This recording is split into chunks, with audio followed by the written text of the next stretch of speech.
आदरणीय भारत माता की जय। भला हो जिसमें देश का वो काम सब किए चलो, भला हो जिसमें देश का वो काम सब किए चलो। एकता के स्वर में गीत गुनगुन, मुख पे जाति पंथ तत्व बात हो, भाषा प्रांत के लिए कभी न रक्तपात हो। फूट का भरा भरा है फोड़ कर बढ़े चलो, फूट का भरा भरा है फोड़ कर बढ़े चलो।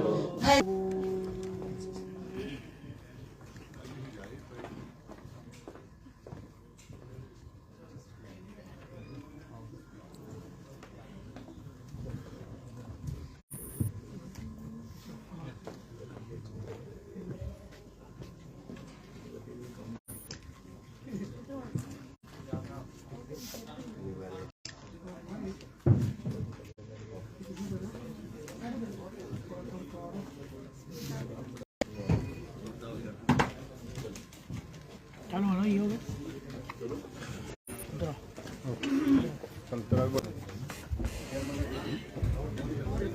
भारतीय जनता पार्टी के कार्यालय में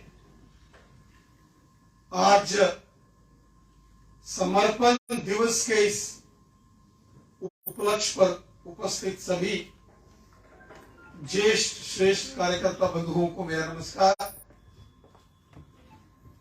हमारे बीच हमारे honourable member parliament engineer Ghulam Ali Khatana साहब, हमारे जिला अध्यक्ष जम्मू साउथ श्रीमती रेखा जी, पार्टी के सभी वरिष्ठ सहयोगी साथी बहनें और इस अभियान को जो देख रहे हैं श्रीमान प्रेम गुप्ता जी। साथियों, जैसा कि हम सब जानते हैं, आज 11 फरवरी का दिन और 11 फरवरी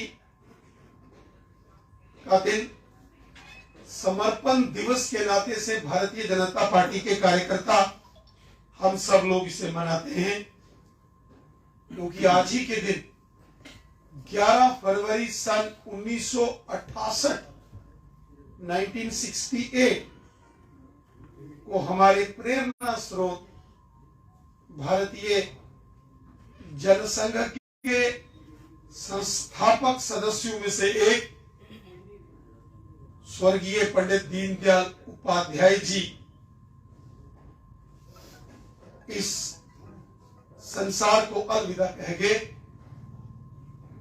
और उनकी पुण्यतिथि जो कि 11 फरवरी को आती है, हर वर्ष भारतीय जनता पार्टी के कार्यकर्ता इसे समर्पण दिवस के नाते से मनाते हैं। समर्पण दिवस क्यों मनाते हैं? इसका क्या महत्व है?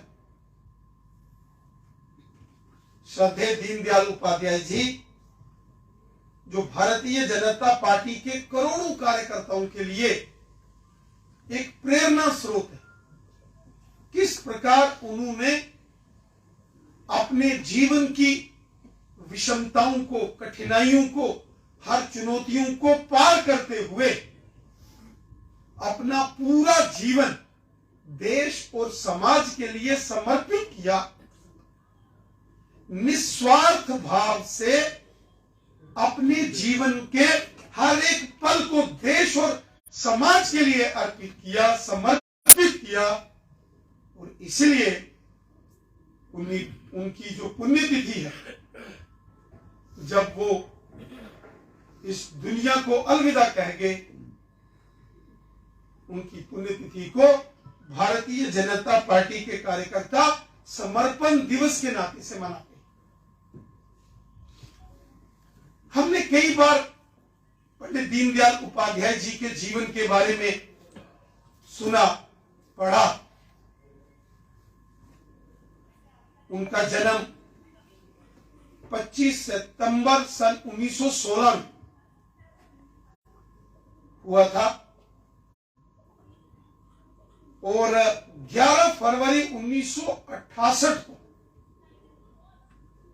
वो इस दुनिया से चले गए। 51 वर्ष की आयु में जो उन्होंने काम किया,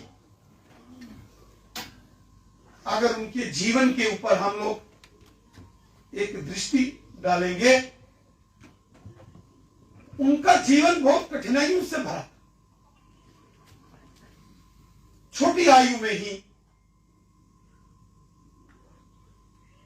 उनके माता पिता दोनों, उनका निधन हो गया। पहले जो उनकी चाची जी थी, उन्होंने उन्हें पढ़ाया। बाद में मामा जी के घर चले गए, वहां उन्होंने पढ़ाई की। पढ़ाई में बहुत मेहनती थे।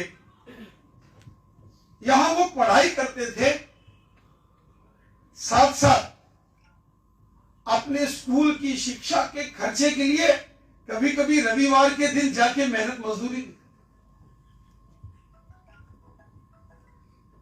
बहुत मेहनत की जीवन में।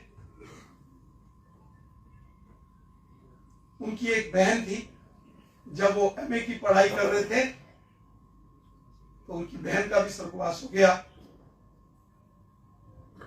हर कदम कदम पर उन्होंने अपने जीवन में मुसीबतें, जीवन के हर कदम पर उनको चुनौतियां सामने आई, लेकिन बहुत साहसी, बहुत मेहनती व्यक्तित्व के धनी थे पूज्य दीनदयाल उपाध्याय जी।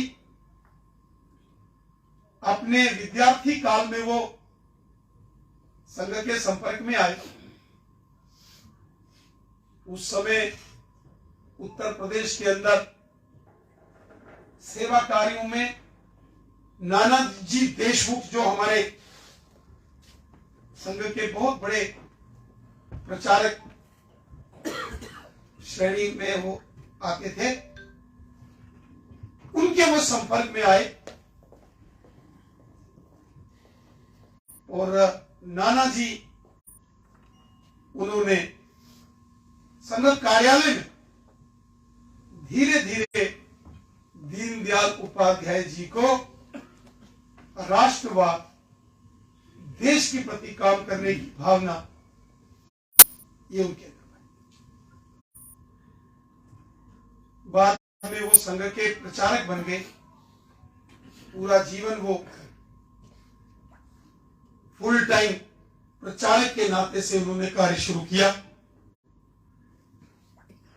और जब हमारा देश आजाद हुआ और उस वक्त जो बड़े बड़े बुद्धिजीवी लोग थे, बड़े थिंक टैंक लोग थे, उन्होंने कहा राजनीति के अंदर कोई एक ऐसा संगठन होना चाहिए जो देश और समाज की बात, जिसकी विचारधारा राष्ट्रवाद के ऊपर,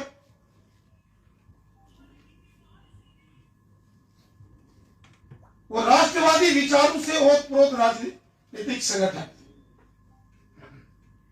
और जब हमारे देश के वरिष्ठ बुद्धिजीवी लोग बैठे और भारतीय जनसंघ की स्थापना का विषय आया, तो सन 1952 में स्वर्गीय दीनदयाल उपाध्याय जी को वो भारतीय जनसंघ के महामंत्री के नाते से उन्हें दायित्व दिया गया। और जीवन की अंतिम सांस 1968 तक उन्होंने लगातार भारतीय जनसंघ के विस्तार और विकास के लिए कहा।